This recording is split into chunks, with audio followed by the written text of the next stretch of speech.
Continuação da leitura comentada da Carta Rerum Novato do Papa Leão XIII. A família e o Estado. Entretanto, esses direitos, que são inatos a cada homem, considerado isoladamente, apresentam-se mais rigorosos ainda quando se consideram nas suas relações e na sua conexão com os deveres da vida doméstica. Ninguém põe em dúvida que, na escolha de um gênero de vida, seja lícito cada um seguir o conselho de Jesus Cristo sobre a virgindade, ou contrair um laço conjugal. Nenhuma lei humana poderia apagar de qualquer forma o direito natural e primordial de todo homem ao casamento, nem circunscreve o fim principal para que ele foi estabelecido desde a origem: crescei e multiplicai-vos. Eis, pois, a família, isto é, a sociedade doméstica, sociedade muito pequena, certamente, mas real e interior a toda a sociedade civil, a qual, desde logo, será forçosamente necessário atribuir certos direitos e certos deveres, absolutamente independentes do Estado. Assim, este direito de propriedade que nós, em nome da natureza, reivindicamos para um indivíduo, é preciso agora transferi-lo para o homem constituído chefe de família. Isto não basta. Passando para a sociedade doméstica, este direito adquire aí tanto maior força quanto mais extensão lá recebe a pessoa humana. A natureza não impõe somente ao pai de família o dever sagrado de alimentar e sustentar seus filhos. Vai mais longe. Como os filhos refletem a fisionomia do seu pai e são uma espécie de prolongamento da sua pessoa, a natureza inspira-lhe o cuidado do seu fruto e a criação de um patrimônio que os ajude a defender-se, na perigosa jornada da vida, contra todas as surpresas da má fortuna. Mas esse patrimônio poderá ele criá-lo sem a aquisição e a posse de bens permanentes e produtivos que possam transmitir-lhes por via de herança? Assim como a sociedade civil, a família, conforme atrás dissemos, é uma sociedade propriamente dita, com a sua autoridade e o seu governo paterno. É por isso que, sempre indubitavelmente na esfera que lhe determina o seu fim imediato, ela goza, para a escolha e uso de tudo o que exige a sua conservação e o exercício de uma justa independência, de direitos pelo menos iguais aos da sociedade civil. Pelo menos iguais, dizemos nós, porque a sociedade doméstica tem sobre a sociedade civil uma prioridade lógica e uma prioridade real, de que participam necessariamente os seus direitos e os seus deveres. E se os indivíduos e as famílias, entrando na sociedade, nela achassem, em vez de apoio, um obstáculo, em vez de proteção, uma diminuição dos seus direitos? Dentro em pouco a sociedade seria mais para evitar do que para se procurar. Quero fazer uma pausa aqui antes de continuar. A gente vê muito isso hoje, as famílias evitando a sociedade, muito mais do que procurando-a. Justamente aqui o Papa deixa isso claro, isso é uma tendência natural, porque se está violando o direito natural da sociedade familiar, automaticamente a sociedade civil vai se tornar um inimigo ao invés de um aliado. Continuando. Querer, pois, que o poder civil invada arbitrariamente o santuário da família é um erro grave e funesto. Certamente, se existe algures uma família que se encontre numa situação desesperada e que faça esforços vãos para sair dela, é justo que, em tais extremos, o poder público venha em seu auxílio, porque cada família é um membro da sociedade. Da mesma forma, se existe um lar doméstico que seja teatro de graves violações dos direitos mútuos, que o poder público intervenha para restituir a cada um os seus direitos. Não é isso usurpar as atribuições dos cidadãos, mas fortalecer os seus direitos, protegê-los e defendê-los como convém. Todavia, a ação daqueles que presidem ao governo público não deve ir mais além. A natureza proíbe-lhes ultrapassar esses limites. A autoridade paterna não pode ser abolida, nem absorvida pelo Estado, porque ela tem uma origem comum com a vida humana. Os filhos são alguma coisa de seu pai. São, de certa forma, uma extensão da sua da sua pessoa.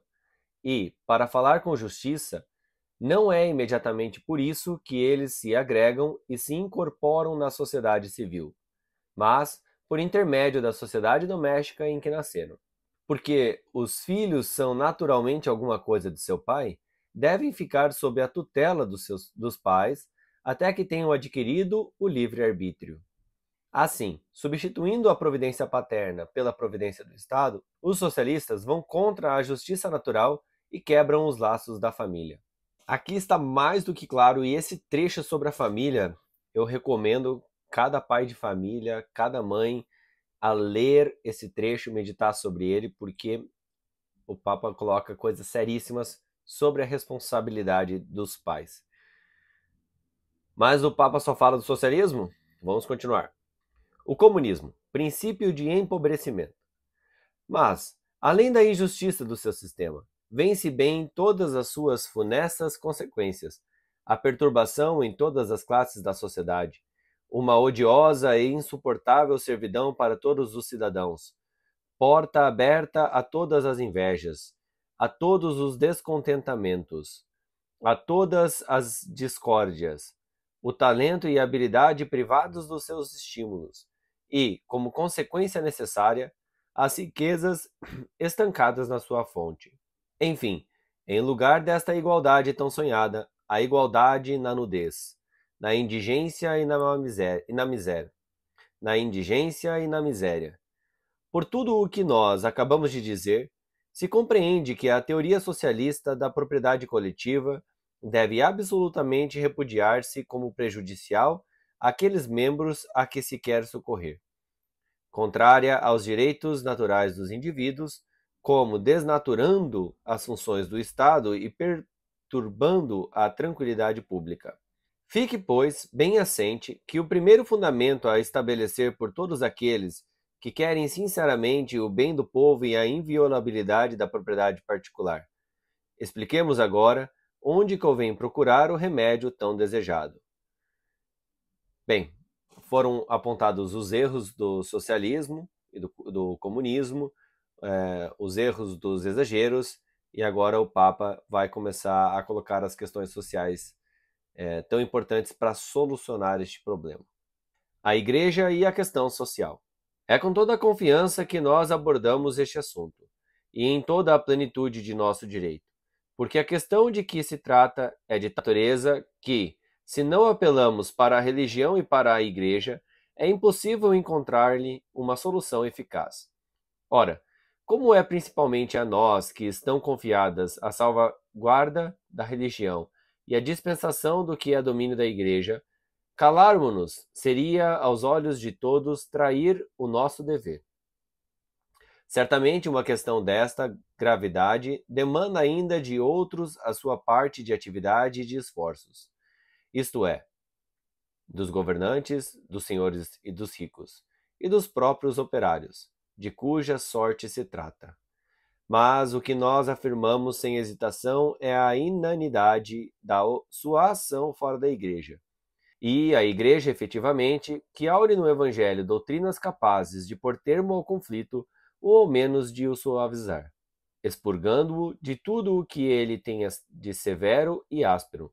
A Igreja que se não contenta em esclarecer o espírito de seus ensinos, mas também se esforça em regular de harmonia com eles a vida e os costumes de cada um. A Igreja que por uma multidão de instituições eminentemente benéficas tende a melhorar a sorte das classes pobres. A Igreja que quer e deseja ardentemente que todas as classes empreguem em comum as suas luzes e as suas forças para dar à questão operária a melhor solução possível. A Igreja, enfim, que julga que as leis e a autoridade pública devem levar a esta solução, sem dúvida, com medidas e com prudência, a sua parte do consenso. Não luta, mas concórdia das classes. O primeiro princípio a pôr em evidência é que o homem deve aceitar com paciência a sua condição. É impossível que na sociedade civil todos sejam elevados ao mesmo nível. É sem dúvida isto o que desejam os socialistas. Mas contra a natureza todos os esforços são vãos. Foi ela realmente que estabeleceu entre homens diferenças tão múltiples como profundas, diferenças necessárias, de onde nasce espontaneamente a desigualdade das condições. Esta desigualdade, por outro lado, reverte em proveito de todos, tanto da sociedade como dos indivíduos, porque a vida social requer um organismo muito variado e funções muito diversas, e o que leva precisamente os homens a partilharem essas funções é principalmente a diferença de suas respectivas condições. Pelo que diz respeito ao trabalho em particular, o homem, mesmo no estado de inocência, não era destinado a viver na ociosidade, mas ao que a vontade teria abraçado livremente como exercício agradável, a necessidade lhe acrescentou. Depois do pecado, o sentimento da dor e o impôs como uma expiação. A terra será maldita por tua causa. É pelo trabalho que tirarás com que alimentar-te todos os dias da vida. O mesmo se dá com todas as outras calamidades que caíram sobre o homem. Neste mundo, estas calamidades não terão fim nem trégua, porque os funestos frutos do pecado são amargos, acres, acerbos, e acompanham necessariamente o homem até ao derradeiro suspiro.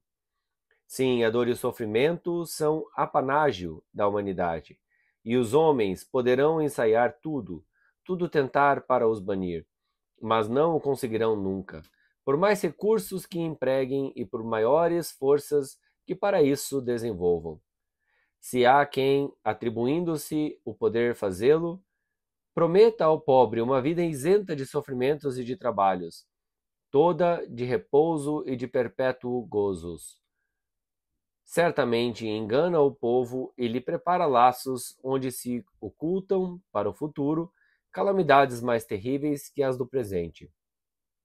O melhor partido consiste em ver as coisas tais quais são, e, como dissemos, em procurar um remédio que possa aliviar os nossos males. O erro capital na questão presente é crer que as duas classes são inimigas natas uma da outra, como se a natureza tivesse armado os ricos e os pobres para se combaterem mutuamente num duelo obstinado. Isto é uma aberração tal que é necessário colocar a verdade numa doutrina contrariamente oposta, porque, assim como no corpo humano os membros, apesar da sua diversidade, se adaptam maravilhosamente uns aos outros, de modo que formam um todo exatamente proporcionado e que se poderá chamar simétrico. Assim também na sociedade, as duas classes estão destinadas pela natureza a unirem-se harmoniosamente e a conservarem-se mutuamente em perfeito equilíbrio. Elas têm imperiosa necessidade uma da outra. Não pode haver capital sem trabalho, nem trabalho sem capital. A concórdia traz consigo a ordem e a beleza. Ao contrário, de um conflito perpétuo só podem resultar confusão e lutas selvagens. Ora, para dirimir este conflito e cortar o mal na sua raiz, as instituições possuem uma virtude admirável e múltipla. E, primeiramente, toda a economia das verdades religiosas, de que a Igreja é guarda e intérprete, é de natureza a aproximar e reconciliar os ricos e os pobres, lembrando as duas classes os seus deveres mútuos e, primeiro que todos os outros, os que derivam da justiça. Papa Leão XIII é um mestre em encontrar o equilíbrio das coisas, a temperança, a justiça, a prudência. O Papa Leão XIII, nessa encíclica, ele coloca as coisas nos seus devidos lugares, né? E aqui ele mostra que não é sobre todo mundo ser rico, todo mundo ser trabalhador. Existe uma harmonia e uma necessidade dos dois lados, né? Das duas partes desta dinâmica. Continuando. Obrigações dos operários e dos patrões. Entre estes deveres, eis o que dizem respeito ao pobre e ao operário. Deve fornecer integral e fielmente todo o trabalho a que se comprometeu por contrato livre e conforme a equidade. Não deve lesar o seu patrão, nem os seus bens, nem a sua pessoa. As suas reivindicações devem ser isentas de violência e nunca revestirem a forma de sedições. Deve fugir dos homens perversos, que, nos seus discursos artificiosos, lhe sugerem esperanças exageradas e lhe fazem grandes promessas, as quais só conduzem a estéreis pesares e à ruína das fortunas. Quanto aos ricos e aos patrões, não devem tratar o operário como escravo, mas respeitar nele a dignidade do homem, realçada ainda pela do cristão. O trabalho do corpo, pelo testemunho comum da razão e da filosofia cristã, longe de ser um objetivo de vergonha, honra o homem, porque ele fornece um nobre meio de sustentar a sua vida. O que é vergonhoso e desumano é usar dos homens como de vis instrumentos de lucro, e não os estimar senão na proporção do vigor dos seus braços. O cristianismo, além disso, prescreve que se tenham em consideração os interesses espirituais do operário e o bem da sua alma. Aos patrões, compete velar para que isso seja dada plena satisfação, para que o operário não seja entregue à sedução e às solicitações corruptas, que nada venha a enfraquecer o espírito de família, nem os hábitos de economia. Proíbe também aos patrões que imponham aos seus subordinados um trabalho superior às suas forças ou em desarmonia com a sua idade ou o seu sexo. Olha a diferença aqui, né? A diferença de trabalho masculino e feminino. Mas, entre os deveres principais do patrão, é necessário colocar em primeiro lugar o de dar a cada um o salário que convém. Certamente, para fixar a justa medida do salário, há numerosos pontos de vista a considerar.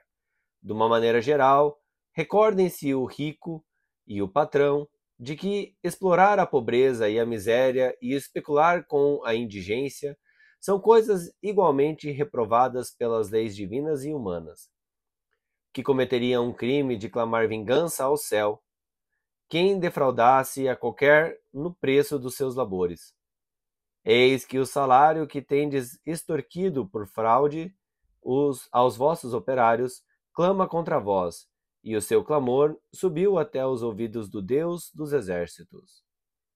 Enfim, os ricos devem precaver-se rigorosamente de todo o ato violento, toda a fraude, toda a manobra usurária, que seja de natureza a atentar contra a economia do pobre, e isto mais ainda, porque é menos apto para defender-se e porque os seus haveres, por serem de mínima importância, revestem um caráter mais sagrado. A obediência a estas leis, perguntamos nós, não bastaria só de per si, para fazer cessar todo o antagonismo e suprimir-lhe as causas? Todavia, a Igreja, instruída e dirigida por Jesus Cristo, eleva o seu olhar ainda para mais alto. Propõe um conjunto de preceitos mais completo, porque ambiciona estreitar a união das duas classes até as unir uma à outra por laços de verdadeira amizade. Ninguém pode ter uma verdadeira compreensão da vida mortal, nem estimá-la no seu devido valor, se não se eleva à consideração da outra vida que é imortal. Suprimi esta, e imediatamente toda a forma de toda a verdadeira noção de honestidade desaparecerá. Mais ainda, todo o universo se tornará um impenetrável mistério. Quando tivermos abandonado esta vida, só então começaremos a viver.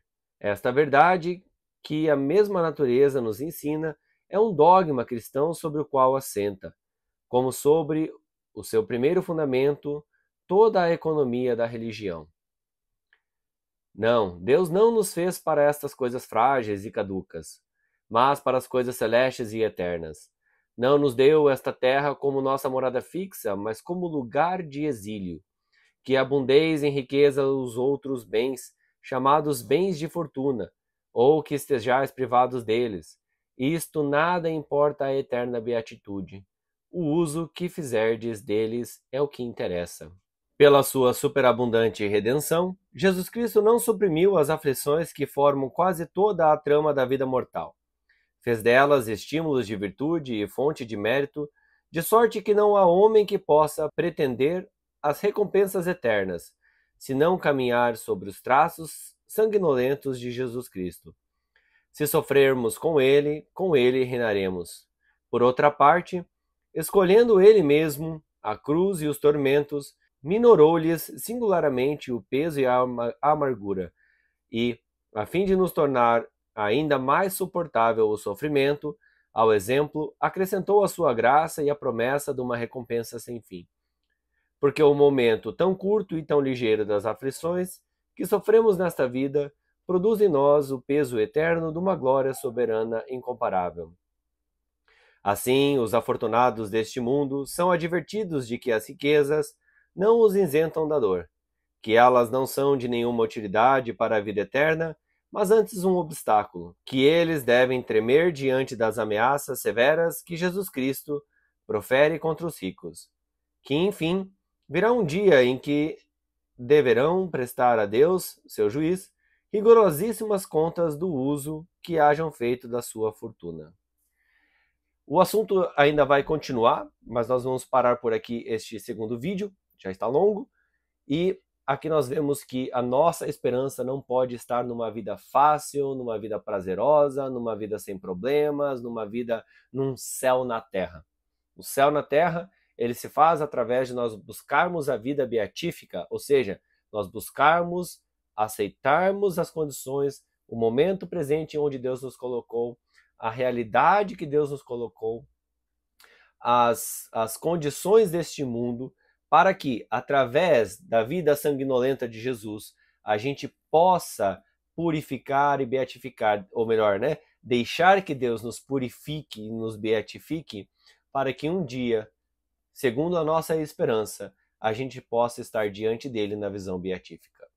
Então, meus irmãos, vamos lembrar disso, sem ficar buscando aquele paraíso, como os socialistas fazem, os liberais extremos fazem. Vamos evitar ficar querendo achar o jardim do Éden aqui na Terra. Essa terra prometida, ela vai ser quando nós chegarmos ao fim dessa jornada e, se tivermos vivido uma vida de acordo com a graça de Deus, então nós vamos poder alcançar a visão beatífica. São José Operário, rogai por nós.